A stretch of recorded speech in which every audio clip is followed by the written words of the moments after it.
देखी भैया एगो बच्चा जे कि जिंदगी या मौत से लड़ रहल बा, जेकरा इलाज खातिर बहुत बड़ा रकम 16 करोड़ रुपया के जरूरी बा। आप लोगन से हाथ जोड़ के विनती बा कि थोड़ा थोड़ा करके सहयोग करके और ये बच्चा के जीवन दान दी।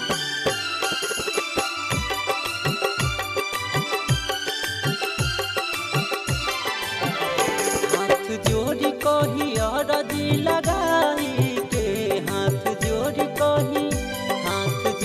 कही अरजी लगाई के, कर मदद आयांस भाई के, कर मदद आयांस भाई के। नहीं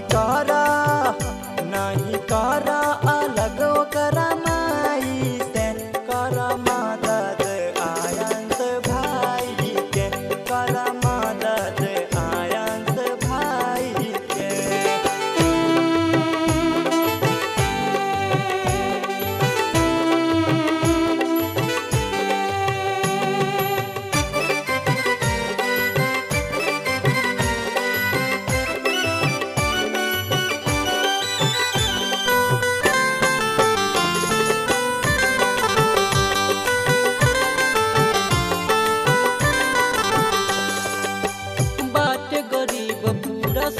सभे भाई 16 करोड़ के दिलाई दवाई।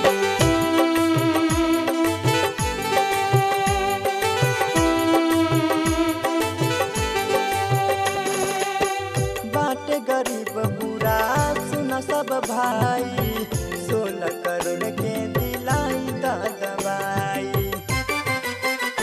मौकाई है इंसानियत दिखाई के, मौकाई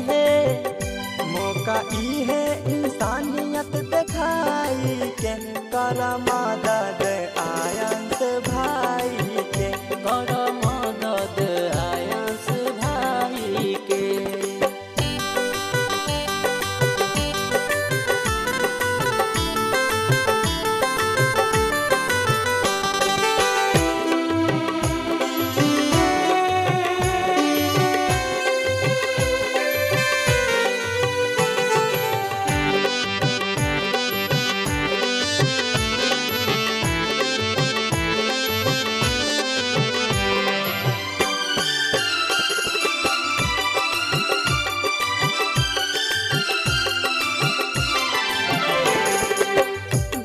से जे होई कर उपकार हो, कई द गरीब के जीवन उद्धार हो।